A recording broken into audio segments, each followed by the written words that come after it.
The title of his talk is Program for the Preservation of Russia's Linguistic Diversity. Let's welcome Andrej, please. Yeah, thank you very much. Hello, dear colleagues, and thank you very much, the organizers, for inviting me to give this talk. Let me share the screen. Can you see my presentation now? Yeah, perfectly well. Okay, excellent. Okay. This talk is going to be dedicated to not to fundamental research, but to a very practical and pragmatic issue, the preservation of Russia's languages. It's a socially important topic, and at the Institute of Linguistics, Russian Academy of Sciences, we address this with an initiative to organize and open a program for language preservation in Russia. The first question to ask ourselves in this connection is, how many languages are there in Russia? Are there many or not, for example? And we have a project that has been running for about 2 years now, in which we are trying to come up with a list of languages that can count as languages of Russia. And at the present time, we had several versions of this list, and the number of languages on the list varied slightly between 152 to 155, and it's a difficult question. So that variation is quite natural, because when you decide whether a particular language is a language of a certain territory or country, you have to ask yourself and answer several difficult questions. First, the well-known question, two dialects of the same language or two different languages. And in some cases, it's really problematic. Then, since languages are gradually disappearing, dying out, it's often difficult to decide whether the language is still there or maybe it's already gone. And you have to know sometimes personal details about the last remaining speakers, which is difficult. And finally, the question associated with the migration, a very normal process that has always been there in the course of human history. Various populations and groups of people travel from one place to another. Languages along with their speakers appear on a certain territory, and we need to decide about a particular group and a particular language, whether it's already a language of that territory or not yet. So many languages from the list are problematic in one or two or even three of all these aspects. So just the question of the specific list of Russian languages or languages of Russia is not trivial at all. In order to get a general feeling of the linguistic diversity in Russia, you can see this map produced by Yuri Korykov. It's in some cases it's a cartographic representation of languages, sometimes of whole language groups. For example, here in Dagestan, in Northern Caucasus, there is a whole group of Tsazic languages that are represented with one color and one area. But generally, you can get a feeling from this map how diverse the linguistic picture of Russia is. The next question to ask ourselves is whether Russia is really multilingual. In the public discourse about linguistic diversity in Russia, it's often said that Russia is uniquely multilingual, very many languages, a huge amount of diversity. But in order to address this question in an objective way, it's useful to come up with some kind of measurement, which is in this case is what we call linguistic unit area. which is a ratio of the total area of a country or territory to the number of languages that belong or exist in that territory. And this table shows a comparison of different countries in this respect. And in the case of Russia, the amount of area per one language is 112,000 square kilometers, which is a lot. You can see that there are other countries that have a much greater density of languages. The United States has about 3 times greater density. And then there is China and India and Indonesia, Nigeria, and of course, Papua New Guinea is a famous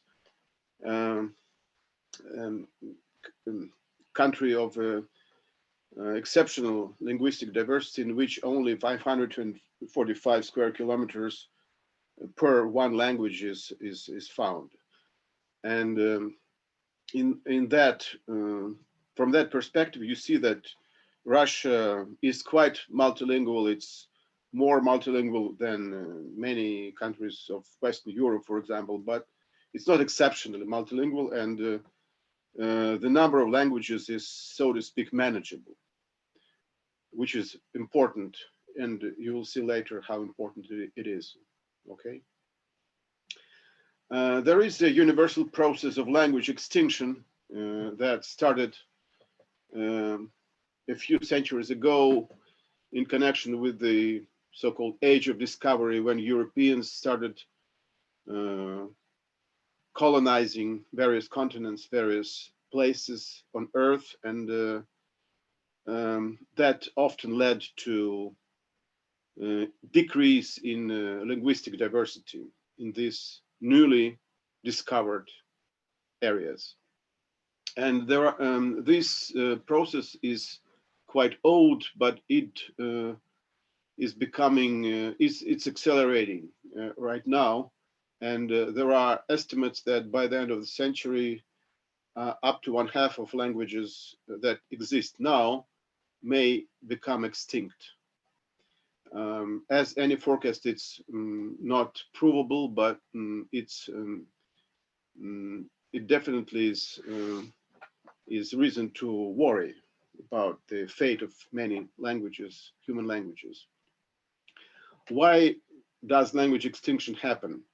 In the past, there were many cases when that happened because of the physical disappearance of speakers due to genocide or epidemics or other brutal causes. Right now, it's not common, but there is a very common process of language shift, which is as powerful and imminent as the physical reasons that dominated in the past. Language shift is the situation when parents of newly born children give preference to a socially more prestigious language, English, Russian, Spanish, Mandarin, or some other, and prefer to have their children learn not their ethnic language, but some other more useful, so to speak, language as their first language. And then intergeneration language transmission is interrupted, and then a generation of people still belonging to the same ethnic group but not speaking the ethnic language may appear. And that's extremely common. And that's a major mechanism of language extinction in the modern world. Russia is not exempt from this global trend, and as we found in the study that I mentioned before, Koryakov et al. 2019, during the last 1.5 century, Russia lost about 10% of its languages. And what is even more worrying is that 1/2 of those languages became extinct during the post-Soviet period, that is during the last 30 years. So it's accelerating. Now we estimate that about 18 languages are on the verge of extinction, which means that only speakers of older age are still living, the age of grandmothers and grandfathers, so to speak. And then furthermore, the vast majority of Russia's languages are endangered or even severely endangered. And this concept is fairly well known with respect to the languages of the north, of Siberia, or Far East, but in fact it applies also to other areas of Russia, such as Dagestan, which is a uniquely multilingual, relatively small but very multilingual area. And just a few decades ago, the languages of Dagestan, even very small languages spoken maybe in one village, were very viable and very stable, but not anymore. So this process applies everywhere. And also to not only to small languages, languages with very few speakers, but also to larger, so to speak, middle-sized languages that have a status of official languages of the republics inside Russia. There are 22 republics inside Russia, and almost all of them have official languages, but that status doesn't prevent those languages from decline in most cases. So the status is not a universal solution. To give you one example, it's Kalmyk. It's a language of Kalmyk Republic in the south of Russia. It's a study by the linguist Pyotr Bitkeyev from Elista, Kalmykia, who asked school children from one village school about the linguistic practices they know of, including the generation of their parents and their own generation. And you see that their parents speak to each other and their peers most of the time, whereas the last line in this slide, the children themselves speak to their peers in Kalmyk only 22% instances, which is a huge decline just in one generation, 4 times fewer instances of Kalmyk language use. And that's very typical. But there is a positive aspect. In fact, the process of language extinction has been somewhat slower in Russia compared to some other countries, and it gives us kind of historical chance to slow down the process of language extinction, to attempt to slow it down. And we see at the Institute of Linguistics, we see offering such an attempt as a kind of mission that we have. Of course, there may be a skeptical attitude. Why would people actually care to preserve languages? Of course, nobody can be forced to speak this or other language and adhere to one's native language. But I believe that the society must provide an opportunity for ethnic groups to preserve their languages. Those groups may use that opportunity or not, but it's good if they have such an opportunity. And that's important because each language is a unique creation of human thought and culture. And when a language is lost, it's an irreparable loss.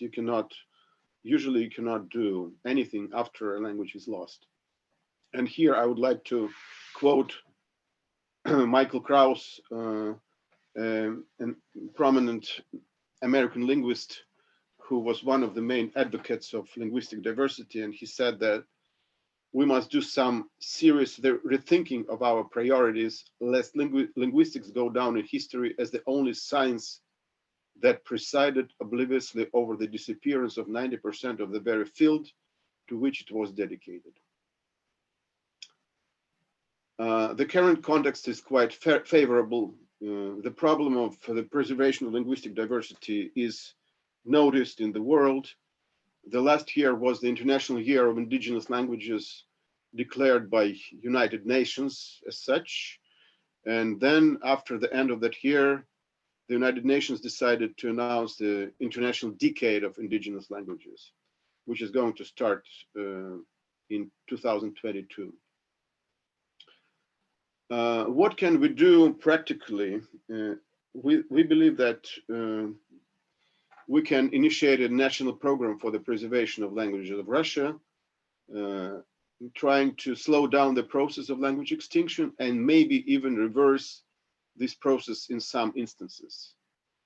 We presently speak about languages of Russia rather than about languages of the world, because it's a kind of direct responsibility of our institute. Also we think that if we are successful and we are able to start such a program, it might be extended to other countries as well. At the beginning of this year, there was a preparation was going for a new constitution of Russia, and there was a government commission that was collecting suggestions for the new constitution, and our institute made such a suggestion and proposed an amendment saying that languages must be protected by the state. And this suggestion found its way into the final text of the constitution that was approved during the referendum in June, which says that the state guarantees the preservation of the linguistic diversity. And I'm satisfied with this formulation, and it entails that if languages continue becoming extinct, the constitution will be violated. And this can be used as a foundation for suggesting a program, a national program. The program is based on several prerequisites, which are very simple. They are scientifically grounded, but they also are quite obvious even for lay people. But sometimes they are somehow missed in the public discussions. Language is a means of natural communication, primarily in the spoken everyday form. And in each person, language originates in early childhood, when a person acquires a language in the family environment. If the process of intergeneration transmission has been interrupted, it needs to be restored. And that's the crucial point. Directing efforts only towards the school education, literacy, and written forms of languages, which is often proposed as a universal solution, is not really productive. So we must direct our attention to early childhood and end intergeneration transmission. There is a very large international experience of the last half century associated with language revitalization in a number of countries. This experience is sometimes negative. Some efforts were fruitless, but there is also a lot of positive experience which can be used and adapted to the conditions of Russia. So the really central point of the program is to create conditions for natural transmission of language competence from the older generation to young children acquiring their first language or first languages, because one can acquire more than one language in early childhood. There are different approaches or schemes for different languages, depending on the sociolinguistic situation. In this table, you see several types of linguistic situations. We differentiate between middle-sized languages, roughly languages of republics, and minor languages spoken by fewer people. For example, 50,000 or several thousand people. And both middle-sized languages and mildly endangered minor languages, in which the transmission is not yet fully interrupted. In this case, the primary approach is to work towards the change of social practices and towards the increase of the prestige of a particular language, especially in everyday communication. Then there is a category of minor languages that are severely endangered, which means that the transmission has been already interrupted. And in this case, there is a very established and well-known method of language nests, in which older speakers, for grandmothers, grandfathers, are put together with young children, maybe 2-3 years old children, and spend a lot of time together, and that's how a language is learned. It's a very robust and good method that's been proven to be effective. And then there is a category of languages on the verge of extinction. In this case, only very old speakers are still living, and then it's difficult even to apply the method of language nests, but we need to hurry up and to concentrate on linguistic documentation to preserve this language for the future generations and for linguistics as well. And in each case, you can use all of these approaches, but this step just shows the most prototypical correspondence between the situations and the primary approaches. Okay, this is an illustration from Cook Islands, which is a region in New Zealand. New Zealand is a kind of pioneer in the language nest methodology, and you see how it's organized. Older people, speakers, spend time with the children who cannot learn the native language from their parents, because the parents are not speakers anymore. So only grandmothers are those who can speak, and they are provided an environment to do that in a very consistent and permanent way. Okay. The program that we are proposing has a number of components, and some of the components are listed on this slide. There must be social advocacy for cultural and psychological advantages of early bilingualism. As my colleague Olga Kozakevich, who is one of the major experts in this area, likes to say, Russian must be acquired not instead of the ethnic language, but along with it. And that's perfectly possible. Bilingualism is a very normal human condition, and it's in many societies it's natural to be bi or multilingual, and there is no reason to choose between acquiring this or other language at the same time. Then there must be a methodology for language revitalization based on international experience and adapted to Russian conditions. A network of language activists, it's a very important group of people which actually do exist already in Russia, and they are interested in creating environments for children to acquire languages and serve as the main agents of the forthcoming program. There must be a system of state-funded cultural and linguistic centers recruiting speakers of the older generation and connecting them to young children, and a system of measures of organizational and financial support for local activities, possibly via non-governmental organizations. There are a few other important components, but the main ones are those that I already mentioned. Okay.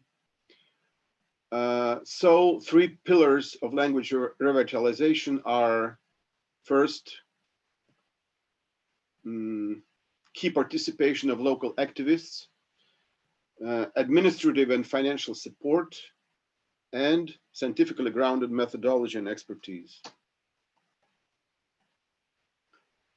There are several factors that work in favor of the national program. First, the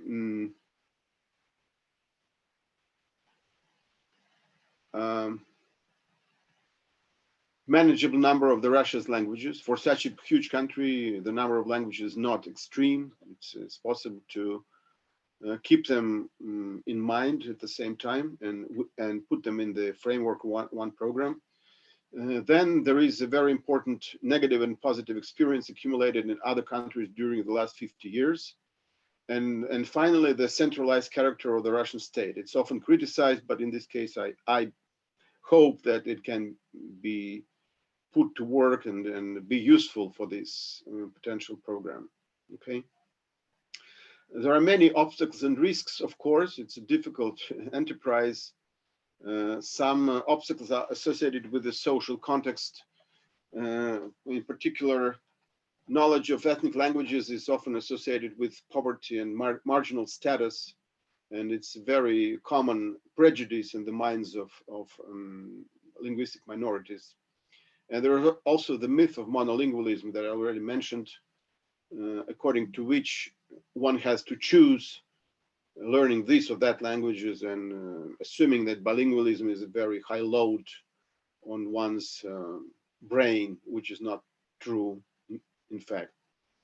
Then too often languages identified with school instruction or graphic system. This is a very common misconception, which is very obvious in public discussions of the preservation of linguistic diversity. You start talking about it and this tell you immediately, okay, we have these school textbooks, we have these dictionaries, we have some problems with our orthographic system that we need to solve, and then it will be fine. But all this is completely irrelevant with respect to the survival of languages, because languages must be acquired in early childhood to be really viable. And there are also already known problems of bureaucratization of the process. Some places in Russia already have language nests, but then officials come and say that language speakers, those grandmas who transfer their language to their grandchildren, are supposed to have a pedagogical diploma, which is impossible because they worked throughout their lives, for example, as reindeer herders, and they don't have a pedagogical diploma and cannot obtain one. And we need to circumvent this problem somehow. Okay. There are also many other aspects that we are trying to take into consideration. There are substantial regional varieties of several languages that may be problematic, because if there are, even if it's a single language, if you establish a norm of that language on the basis on one regional variety, it may be counterproductive for another area. And such instances have already taken place when you try to teach a language spoken 1,000 kilometers from here, and it's doesn't bring any result, because local people resent being proposed or offered a foreign dialect, a different dialect. There is also a problem of languages that are not exactly endemic to Russia, but are old diaspora languages that have been around for many centuries, such as German, Armenian, Greek, and some other. And there is a current tendency to teach those languages by the norms of national languages of Germany, Armenia, or Greece, which is again completely wrong, because these are different varieties that are very distant from the modern national literate variants of those languages, and they are as foreign to the children of such communities as any other foreign language. So that's a common mistake that must be avoided somehow. Okay. Actually, do I have a couple more minutes? Yes, absolutely. Yeah. Yes. Yeah, I'm coming to the conclusion, but just 2 or 3 more slides. There is an important support for this initiative. There is, I guess I call it directive, поручение of the president of Russia, who which is addressed to the government of the Russian Federation to support the program of the Institute of Linguistics for the preservation and revitalization of the languages of Russia. And it was issued in March of this year. And we're working towards this goal. We are currently interacting both with the President's administration and with the Ministry of Science and Higher Education.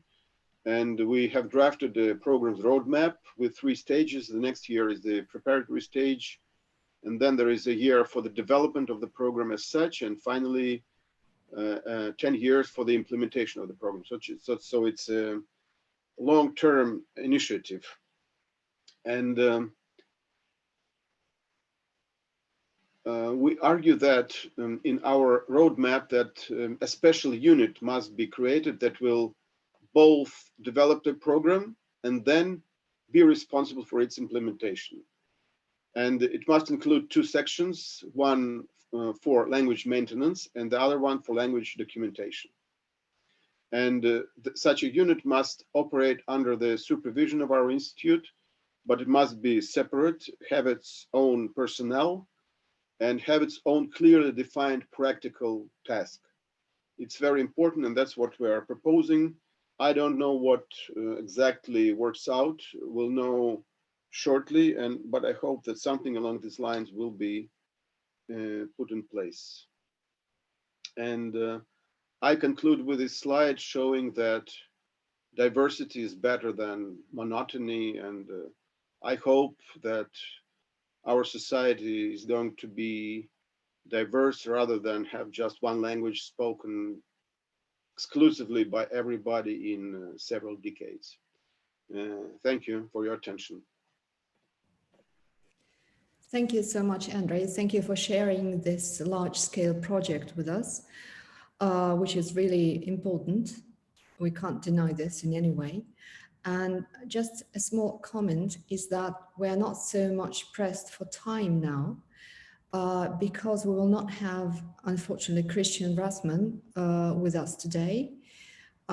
He couldn't come, he couldn't join the conference. So I think that we can even afford a couple of questions, or maybe 3 or 4 questions to our plenary speakers. So let me read out some of the questions that we have in the chat. The first one comes from Alan Chenke. To what degree are the different languages in Russia, especially the endangered ones, being documented with video recordings of native speakers, since language is tied to social behaviors? Yeah, thanks for this interesting question, Alan.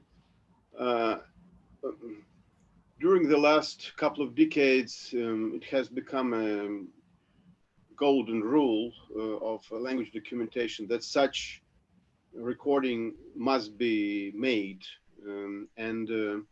There are already several handbooks, international handbooks published on language documentation that lay out in very fine detail how this must be done, how the various technical problems must be solved. And I think that linguists in Russia are aware of this methodology, but just there is never enough linguists for all languages. So there are indeed some languages on which no current documentation project is being done. And one of the goals of that organization or unit that we hope to establish for the program is going to be documentation of those languages that are not being documented yet. And it's a very important point from the perspective of administration and organization of linguistic research. Currently, linguists are evaluated on the basis of publications in prestigious journals, but those who do small-scale language documentation, including video recording and transcribing and making corpora of natural discourse, they don't quickly and easily arrive at the stage when they have prestigious publications. And if we are successful with establishing this new kind of institution, then linguists working on documentation will have adequate payment and time to do documentation according to this golden standard, rather than care about prestigious journal publications on the permanent basis. Okay, thank you, Andrej. And we have another question coming from Arnfinn Bonin, and it's really very interesting. Thank you for the good presentation. One question: do you include Russian Sign Language as one of the languages in the program? Mm-hmm. Any comment on the status of that language? Mm-hmm. Yeah, thank you very much. That's a very good question, and it's also an easy one because we definitely include Russian Sign Language in the list. You can look up our website at the Institute of Linguistics, in which Russian Sign Language is one of the languages. Of course, it's special because it's not associated with any ethnic group. And when we talk to officials, such as deputies of the parliament or officials working at the ministry or at the administration of the president, we again and again explain to them that's a special case. It's a language without a particular ethnicity, but it's still absolutely normal and full-scale natural language that is spoken by thousands, many thousands, and maybe 100,000 or more citizens of Russia, and it must be approached in the same way as other languages. The status of Russian Sign Language is a very complicated and separate problem in itself. This language has been recognized as a natural language in some of the laws that have been passed in the Russian parliament, and it's included in the censuses in Russia since 2010. So we get some information from the censuses regarding the number of users of Russian Sign Language. And there are several centers in Russia where Russian Sign Language is taught, including Russian State Linguistic University. I'm very happy to emphasize that. And there is some linguistic research going on Russian Sign Language in several institutions in Russia.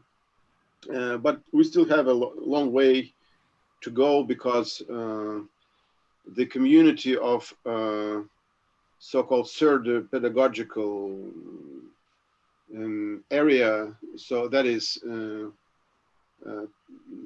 teachers who are training deaf children, need to be convinced that it's a genuine language. There are still a lot of prejudice in this respect, but there is a positive evolution. So I guess that's what I can say on this right now. Thank you. Question late now. Yeah. Okay. Sorry? Can I ask a question? Very brief. Oh, sure. Sure. Yes, please. Mm-hmm. Thank you very much. Great talk. Very much impressed. Question, Andrej, are you planning to cooperate with UNESCO chairs language policies for multilingualism? Because there is a consortium of 24 universities which are united by this topic. Chairs, we are members of that consortium, 24 universities from BRICS countries and beyond. So because it's very closely connected, are you planning to work along the lines of UNESCO chairs language policies for multilingualism? Thank you. During the last year, which was the International Year of Indigenous Languages, I took part in the UNESCO event. It was, I think, February 2019 in Paris. And so there is definitely some cooperation, and also our institute is creating materials for the new atlas of languages of the world, which was which was initiated by UNESCO and which was passed to us by the Ministry of Foreign Ministry of Russia. But I would like to learn more about this consortium that you mentioned, so we can discuss it later, and to see how such cooperation can be made more efficient and realistic. So thank you for this question.